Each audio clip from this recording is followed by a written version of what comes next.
In front of me is OUKITEL C15 Pro, and let me show you how to activate camera timer on this device. So first of all, you need to open the camera, then tap on settings icon, and here you will notice self timer.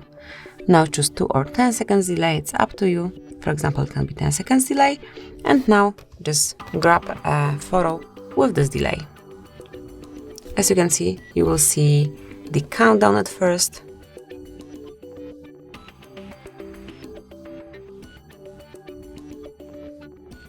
and then the picture has been grabbed. So this is it. Whenever you'd like to switch off, as you can see here, you've got the notification that it's 10 seconds delay. If you'd like to switch self timer off, just go to the settings, pick self timer, and just mark disabled. As you can see, from now on, you'll be able to grab a picture with no delay. So this is it. That would be all. This is how you can use camera timer. Thank you for watching. Please subscribe our channel and leave the thumbs up.